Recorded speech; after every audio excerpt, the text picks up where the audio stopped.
साथियों, क्या आप 2023 में इंटरेस्टेड हैं अपने गोल्स, अपने लक्ष्य को पाने के लिए? तो दोस्तों, अगर आप इंटरेस्टेड हैं तो ये वीडियो आपके लिए बिल्कुल भी नहीं है। ये वीडियो उन लोगों के लिए है जो अपने गोल्स, अपने लक्ष्य, अपनी सक्सेस को पाने में इंटरेस्टेड नहीं, कमिटेड बनना चाहते हैं। क्या आपके साथ भी यही समस्या आ रही है कि कमिटमेंट नहीं आ पाता? तो दोस्तों, आज आप सभी के लिए एक जबरदस्त स्टोरी, जबरदस्त कहानी लेकर आया हूं, जिसके माध्यम से आपको पता चलेगा कि इस भारतीय संस्कृति में लोग बाग कितने समय से कमिटेड रहे हैं और इस दुनिया में जितने भी लोगों ने कोई ना कोई मीनिंगफुल बदलाव लाया है, वो सभी अपने बदलाव को लेकर, अपनी सक्सेस को लेकर कमिटेड थे।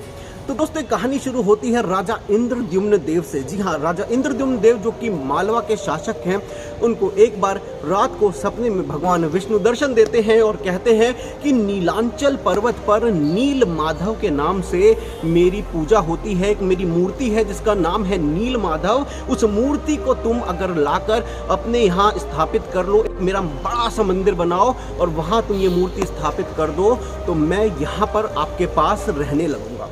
राजा इंद्रद्युम्न देव को ये बात समझ में आ जाती है। वो भी भगवान के बड़े अनन्य भक्त होते हैं। भगवान का मंदिर बनाने की इच्छा वो करते हैं, संकल्प वो करते हैं। लेकिन समस्या एक होती है कि जो नीलांचल पर्वत पर जो नील माधव की मूर्ति है, उसकी कुछ आदिवासी लोग बहुत ज़्यादा पूजा करते हैं। तो उनके एक सेवक होते हैं जिनका नाम होते हैं विद्यापति। विद्यापति वहाँ जाते हैं, नीलांचल पर्वत पर जाते हैं और जो वहाँ के आदिवासी लोग होते हैं उनके साथ थोड़ा छल करते हैं। उनकी बेटी, जो मुखिया जी होते हैं, उनकी बेटी से विवाह कर लेते हैं और विवाह करने के बाद एक दिन वो मुखिया जी उनको लेकर जाते हैं और वो मूर्ति दिखाते हैं, नील माधव की मूर्ति दिखाते हैं, जिसे विद्यापति रात में चोरी कर लेते हैं। तो चोरी कर लेने के बाद उसके बाद वो मूर्ति को लाकर राजा इंद्रद्युम्न देव को दे देते हैं। राजा इंद्रद्युम्न देव के पास जैसी मूर्ति आती है, जो मुखिया होते हैं, जो आदिवासी कबीला होता है, वो बहुत ज़्यादा उदास, हताश और निराश हो जाता है। उनकी उदासी, उनकी हताशा, उनकी निराशा को देखते हुए प्रभु वापस उनके पास चले जाते हैं। तो आज इस कहानी में आपके लिए पहला मॉरल, पहली लर्निंग ये है कि भगवान कभी अपने भक्तों का साथ नहीं छोड़ते। इस बात से कोई फर्क नहीं पड़ता दोस्तों कि आप किस जाति से आते हैं, किस धर्म को मानते हैं, किस लिंग में आप हैं, लेकिन ये भगवान, ये प्रभु, ये गॉड, हरि, अल्लाह, ईश्वर हमेशा आपके साथ रहता है। उसमें अपनी आस्था को बनाए रखिए। अगर आप कार्य सही कर रहे हैं, कर्म सही कर रहे हैं, तो भगवान आपका साथ कभी नहीं छोड़ते। कहानी फिर आगे चलती है। कहानी आगे चलने के पश्चात नील माधव वापस से उन्हीं आदिवासी लोगों के पास पहुंच जाते हैं।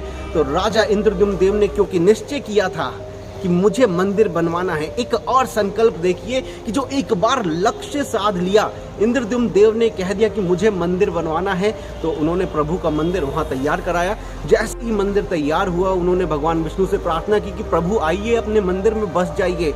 और यहाँ इस कहानी का सबसे बड़ा मॉरल है आपके लिए कि अपने गोल्स को लेके इंटरेस्टेड नहीं, कमिटेड होना है।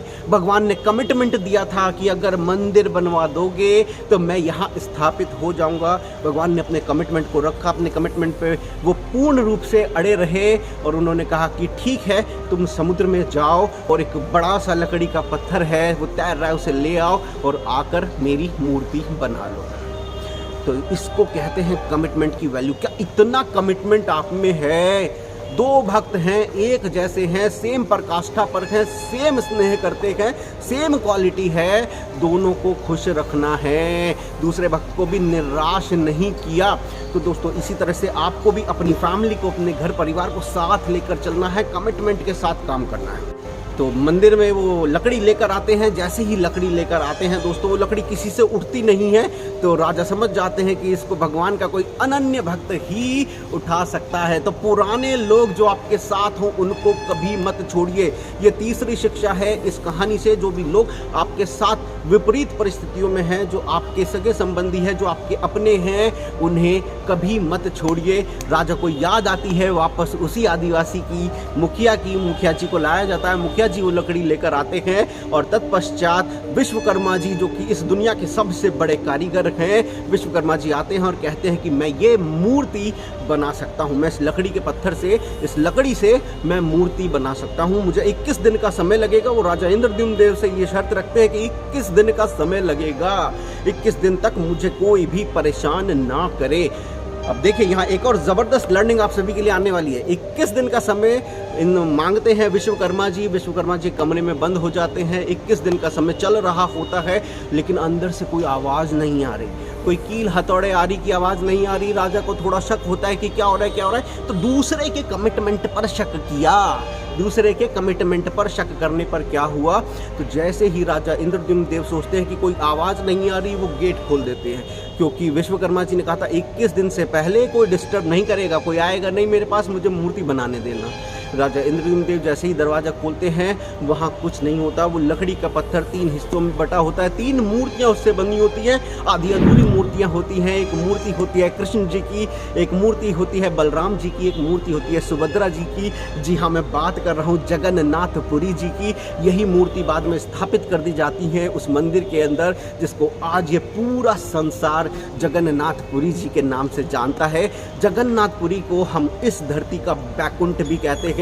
यह वो जगह है जहाँ पर प्रभु द्वापर में अपने सारे कार्य पूरे करने के बाद यहाँ विश्राम करते हैं अपने भाई बलदेव के साथ और अपनी बहन सुभद्रा के साथ। दोस्तों बहुत सारी लर्निंग्स ये स्टोरी आपको देकर जाती है। हमें टाइप बॉक्स में, चैट बॉक्स में ज़रूर बताइएगा लिखकर ये कहानी आपको कैसी लगी। दोस्तों यहाँ समझिए एक बहुत इंपॉर्टेंट बात, भगवान ने कहा है कि जो मैंने कमिटमेंट कर दिया, जब एक बार कमिटमेंट कर दिया राजा इंद्रद्युम्न देव से, तो भगवान वापस आए अपना कमिटमेंट निभाने के लिए। तो अपने कमिटमेंट पर अड़े रहिए, अपने आप से कमिट कीजिए कि आप सक्सेसफुल होंगे, आप इस दुनिया को वो दिखाएंगे कि आपके अंदर क्या ताकत है, आप इस दुनिया में क्या मीनिंगफुल बदलाव ला सकते हैं। आशा करता हूँ ये वीडियो आपके लिए बहुत ही ज़बरदस्त रही होगी। ऐसी ज़बरदस्त वीडियो लेकर आपके लिए आता रहूँगा। कमेंट करके ज़रूर बताएं नीचे दोस्तों कि ये वीडियो आपको कैसी लगी। मैं हूँ आपका दोस्त, आपका होस्ट आलोक मित्तल। ये